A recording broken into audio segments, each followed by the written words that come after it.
রাধে রাধে বন্ধুরা, তোমরা সবাই কেমন আছো? আশা করি তোমরা সবাই খুব ভালো আছো আর সুস্থ আছো। তো আমিও ভালো আছি বন্ধুরা। আর আমার এই ছোট্ট মিনি ব্লগে তোমাদের ওয়েলকাম। আর এই পুকুরটা দেখে কে কে চিনতে পারছো তোমরা একটু কমেন্টসে জানিও তো বন্ধুরা। আর দেখতেও খুব সুন্দর লাগছিল। তোমরা দেখো তাহলে ফুল ভিডিওটি, ভালো লাগলে আমার পাশে অবশ্যই থেকো। আমি চলে এসেছিলাম আমার গোপুসোনা আর নতুন রাধারানী নেওয়া হয়েছে, তো সেটাকেই প্রাণ প্রতিষ্ঠা করার জন্যে পুজো দেওয়ার জন্যে আমি ইস্কন মন্দিরে চলে এসেছিলাম। তো ইস্কন মন্দিরে পুজো দেব আর রাধারানীকেও পুজো দেওয়া করাবো, সেই জন্যেই আমি এখানে এসেছিলাম ইস্কন মন্দিরে। একাদশীর দিন ছিল আর দিনটাও খুব সুন্দর দিন। তো দেখো ভক্তরা সবাই কীর্তন করছে আর আমরাও ছিলাম, আমি, মা, আমার মেয়ে। এই যে অনেক ভক্তরাই নাম জাপ করছিলেন, ভালোও লাগছিল। তো তোমরা ফুল ভিডিওটি দেখো বন্ধুরা, ভালো লাগবে, তোমাদের অবশ্যই ভালো লাগবে।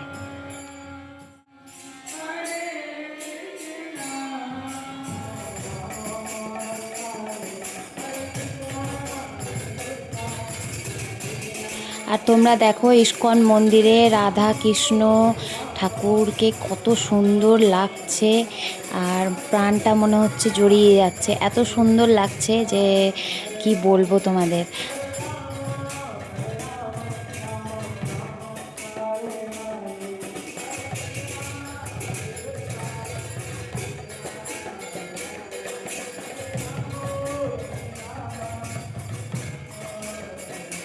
আর দেখো বন্ধুরা, এই যে আরতি শুরু হয়ে গেছিলো, একাদশীর দিন ছিল।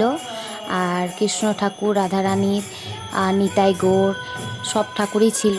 তো সব পুজো করা হচ্ছে, আরতি করা হচ্ছে। তোমরাও দর্শন করে নাও ঠাকুরের। আরতি পুজো সম্পূর্ণ হয়ে যাওয়ার পর আমরা প্রসাদও পেয়েছি একাদশীর।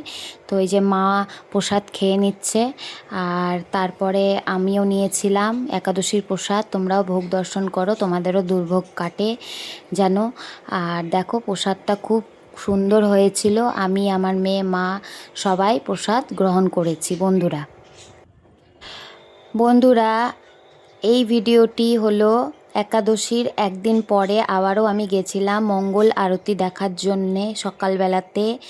তো সেই দিনকারই এটা ভিডিও। তো তোমাদের সঙ্গে ভাবলাম শেয়ার করি, ভালো লাগবে। আর এই যে আমার রাধারানী বসে রয়েছে, তোমরা দেখতেই পাচ্ছ।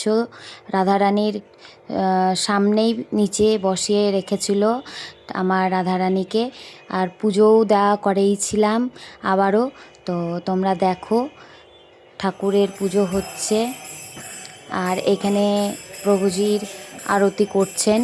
দেখো তোমাদেরও অবশ্যই ভালো লাগবে। এটা আমি ভিডিওটি শেয়ার করলাম তোমাদেরকে। তোমাদের যদি ভালো লেগে থাকে বন্ধুরা, লাইক, কমেন্ট, শেয়ার অবশ্যই করো আর আমার পাশে থেকো।